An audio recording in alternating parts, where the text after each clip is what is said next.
Hi guys! Kamusta po kayong lahat? So ngayon ay gagawa po tayo ng general love reading. At sa mga bago lang po sa channel ko, don't forget to hit like and subscribe para po updated kayo sa mga videos na i-upload ko.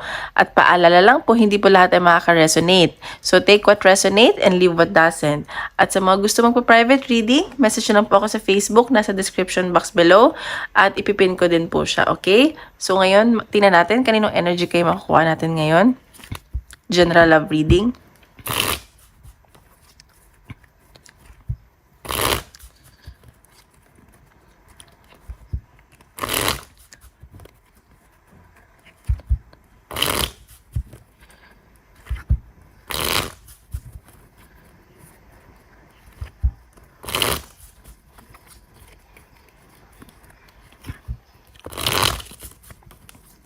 Last one.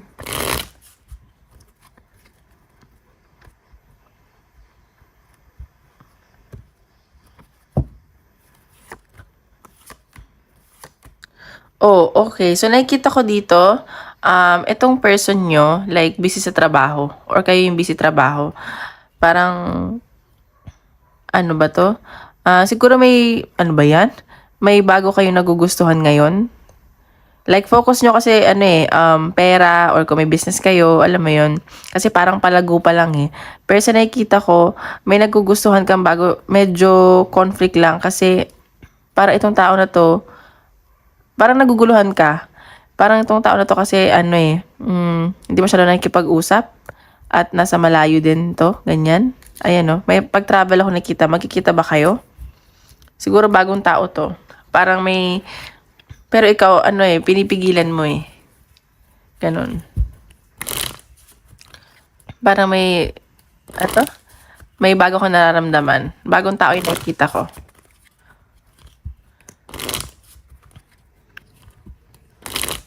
Parang nag-aantay lang to sa'yo.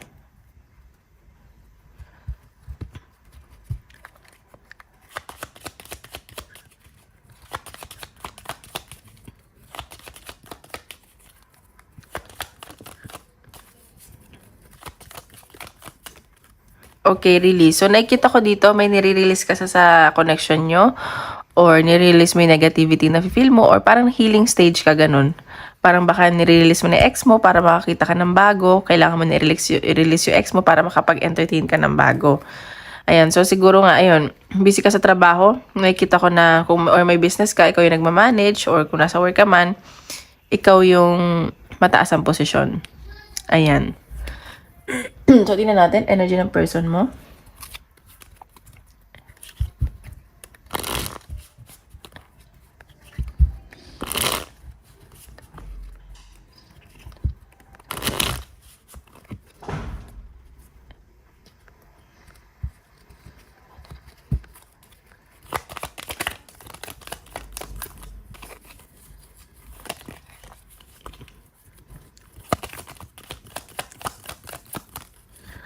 Okay, sa nakita ko, yun nga, parang sabi ko tong tao na to, parang hindi nakikipag-usap kasi hindi pa siya sigurado. He or she feeling stuck. Alam mo yun? Hindi pa siya sigurado. Parang very uncertain pa siya sa nararamdaman niya o sa connection niyo, ganun. Nakikita ko kasi bagong tao eh. Parang pag-grow yung nararamdaman niyo parehas. Okay. So, nakikita ko, itong tao na to, baka may nangyaring ending sa kanya or may nag-betray sa kanya. Kaya, natatakot siya na pumasok sa isang relasyon or sa connection nyo. Kasi, yun nga, hindi nga siya sigurado kasi parang takot na siyang maloko. Parang takot na siyang may ending na mangyari. Ganun, paano pag hindi kayo nag-workout. Ganun yung sense ko. Oops, it lang. Ayan, pero sa nakikita ko, itong tao na to, hindi to makatulog kakaisip sa'yo. Ina-anxiety to. Alam mo yun? Like, sobra yung worry niya. Sobra yung ayusin ko lang. Sobra yung pag-iisip niya sa'yo. Ganun na yung sense ko.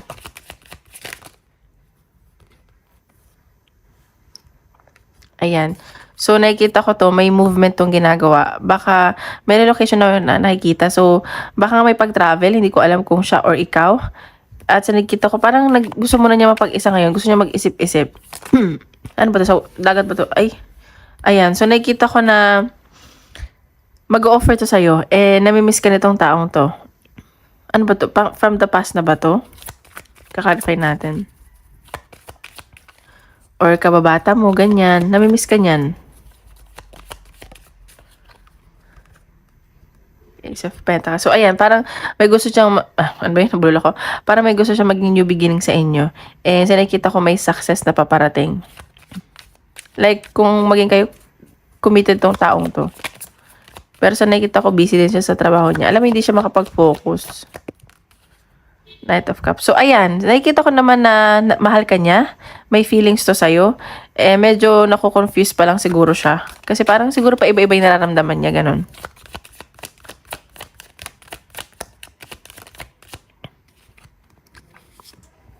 The Wheel of Fortune. So, nakikita ko, may changes na mangyayari sa inyo. Kung ngayon, nagdadalawang isip siya, nakikita ko na gagawa na siya ng move. Parang nag-iisip-isip to eh. Kasi nakikita ko naman na may feeling siya sa'yo. Ayan oh, The Lovers. So, ano ba to? Nag-i-imagine na kayo? Or gusto niya na mapunta ka sa kanya. Ganun yung nasa sense ko. Pero yung nagdadalawang isip siya. Pero very assertive naman tong taong to. Ayan, baka mag-offer to sa'yo. So, tingnan pa natin, energy mo towards him or her.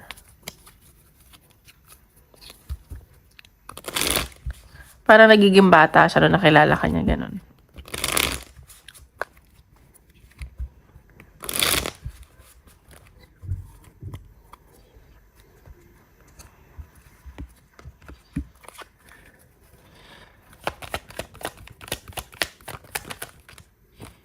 Okay. Ayan. So, nakikita ko, okay, 3 of Wands. So, may pag-travel. Pupunta ka ba sa kanya? Or pupunta siya sa'yo? May pag-travel ako nakikita. Nag-aantay ka lang siguro. Pero sa ngayon nakikita ko, ayun, pares ka na energy. Gusto niyo muna mapag-isa. Nagninilay-nilay kayo, ganyan. Ayaw niyo muna ng kausap. Baka nagkakaroon kayo ng space.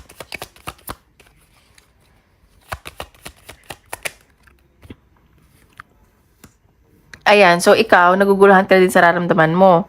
Sa nakikita ko, parang conflict na din para sa'yo. Parang hindi mo maintindihan kung ano nararamdaman mo towards him or her. Ayan, so nakikita ko, mag-focus ka na lang muna sa kaperahan mo. Sa nakikita ko, yun na lang muna yung focus mo at gusto mo isipin mo muna yung sarili mo. Ganon. Ayan. So, ikaw kasi fina-follow mo yung intuition mo. And, ayun nga, sabi ko, focus ka sa kaperahan mo. At siguro mga ginagawa kang hobby ngayon. At sa nakikita ko na ginagamit mo itong mga talent mo para sa, sa career mo, ganun.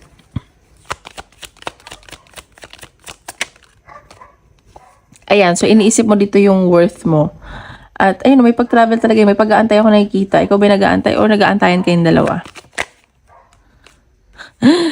Parehas lang kayo ng energy. Hindi nyo alam kung gagawin. Parang wala kasing gumagawa ng move dito. Doon nakikita ko. Doon parehas kayo may nafe-feel.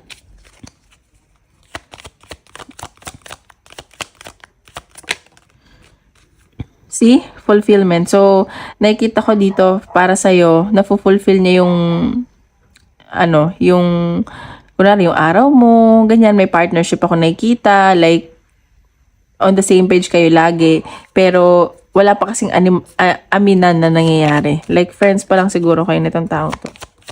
Kasi nga nabubuo yung nagkakagusto eh. King of Cups. So, ayan, mahal ka talaga nito. Or reverse mo na lang yung energy. Ikaw to, may feelings. May feelings na. Ayan, so, nakikita ko dito na may mga wini-way ka din. Ayan, kasi ayaw mo din, nagme-meditate ka kasi ayaw mo magsisi. Attracted at, charming ka para sa kanya. Tingnan pa natin.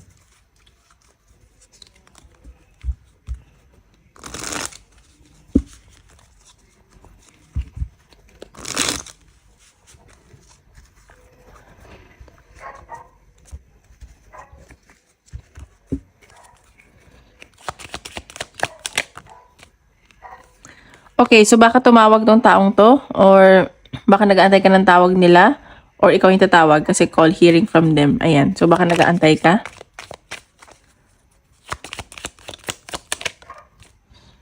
Okay, so nakikita ko itong taong 'to soulmate mo 'to. Kaya siguro ganito, bakit kayo nag-meet kasi naniniwala ako 'pag, may na-meet ka na isang tao, like may purpose 'yun. Everything happens for a reason, ayun.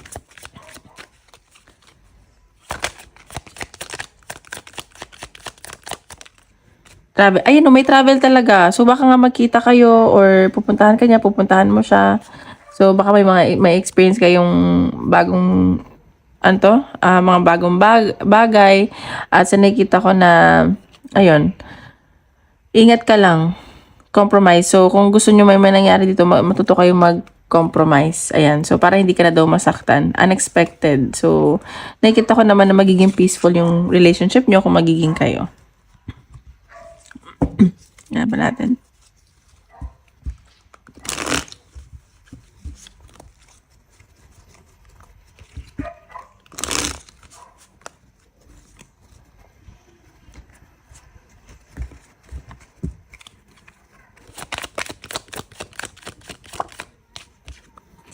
Okay, so nakikita ko dito, siguro nag-start kayo as friends or friends mo to, at nanghihingi ka ng advice sa mga friends mo or ayun, mas pinututuunan mo ng pansin yung sa mga friends mo or part siya ng circle of friends mo, ganun.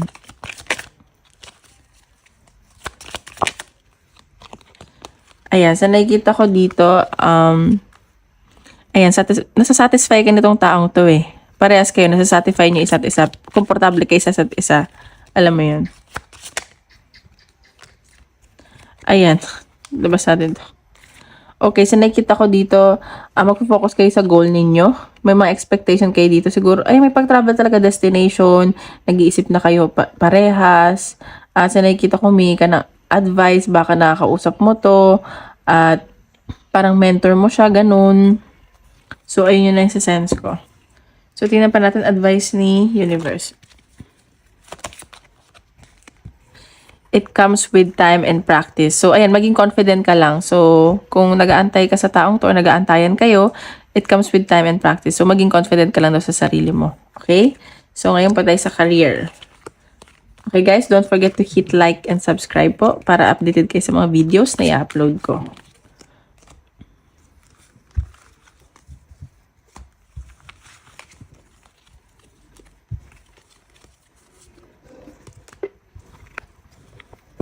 Career.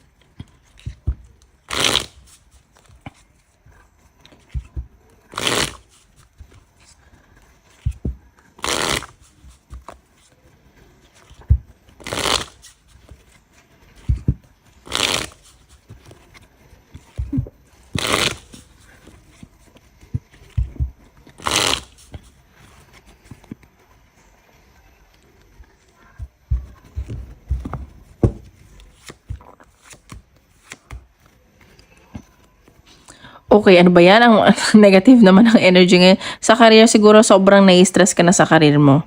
Ayan. And sa nakikita ko, parang gulong-gulo na iisip mo. Like, sobrang down ng energy mo, hindi mo alam kung gagawin mo. Pero may nakikita akong pag-travel sa'yo, mag-ayos ka ng kontrata. Sa nakikita ko may success naman na paparating sa'yo. So, ngayon lang, ano ka lang, tawag dito, sobrang stress. Ay, para ayaw mo muna makipag-usap. Parang hindi ka makapag-isip na maayos. Ayan, so magiging okay naman daw to. May mga ayusin kang kontrata, may mga ayusin kang papeles, ganun. May pag-travel ako nakikita.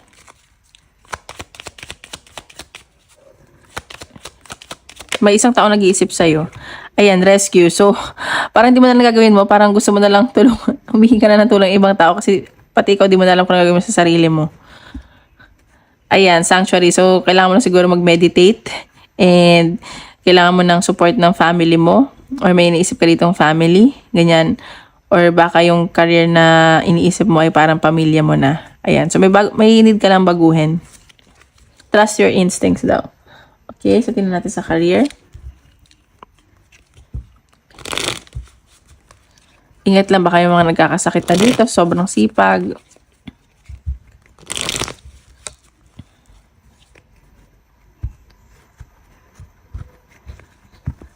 Ay, hindi pala kita yung cards. Ayan.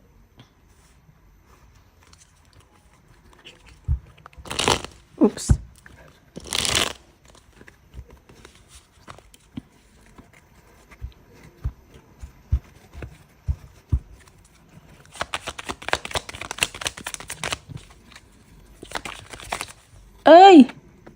But, uy, uy, uy. Sorry. Naano ko yung stand. Okay, sa karir mo, ayan. So, nakikita ko dito, parang lunod ka na, hindi mo na alam kung ano ang gagawin mo, nade-depress ka na. Sa nakikita ko na siguro natatakot ka, baka yung mga ine-expect mo, hindi ganun, alam mo yun, baka may mga tinatago sa'yo or may mga nagsisinungaling, ganun. Ayan. Sa nakikita ko naman sa karir mo, magiging masaya ka naman daw. Baka ikaw yung mismo lang natatakot. Ganun. Passionate ka naman daw sa ginagawa mo. Ayan o, may success na paparating sa'yo at new beginning ako nakikita. Magiging maayos yung kaperahan mo. Oops! Ayan. So, baka may andyan yung, tawag dito, andyan yung, ano ba to, partner mo or may makikita ka doon na magiging partner mo. Alam mo yun, baka may nagkakagusto sa'yo sa trabaho. At baka may maging may boyfriend or maging girlfriend ka dyan. Oh, okay. Mag-ingat ka lang kasi baka mamaya mabuntis ka or nakikita ko dito may success ako nakikita and abundance. Ayan no, magiging masaya ka daw. And nakikita ko that's the one of the nicest cards dito sa tarot reading. Magiging masaya ka daw kung ano man yung piliin mo. So, ingat ka lang sa mga tao na magbebetray sa'yo o magsisinungaling ganyan, no? So, ayan, no, magiging workaholic ka raw, marami ka raw gagawin, marami kang ginagawa, ganyan. Last card.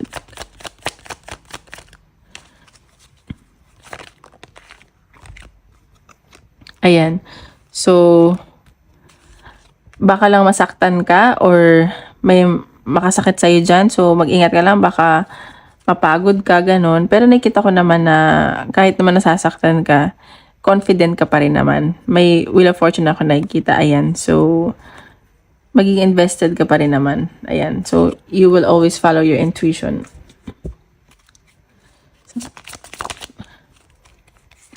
Ayan. So, baka may tao dyan na nagkikare sa'yo or nagsusupport dyan sa trabaho mo or sa magiging trabaho mo. Ayan, so nakikita ko dito na ano ka lang, maging masaya ka lang, maging friendly or wag ka na masyadong titiwala. Alam mo yun, kailangan mo lang sigurong tawag dito, magkipag-bonding sa ibang tao. Ayan, so nakikita ko dito marami kang haters. So mag-ingat ka lang dyan, baka maraming taong inggit sa'yo. Okay? So tingnan pa natin advice.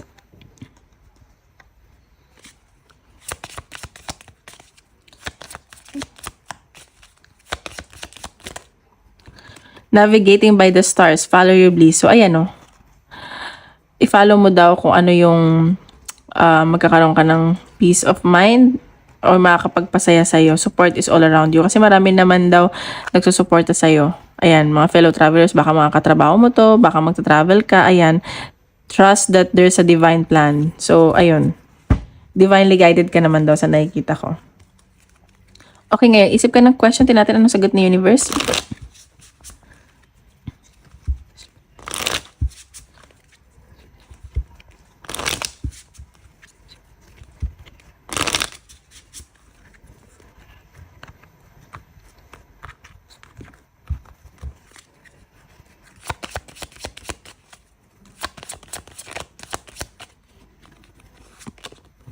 Get more information. Ayan. So, baka kailangan pa ng mga advices.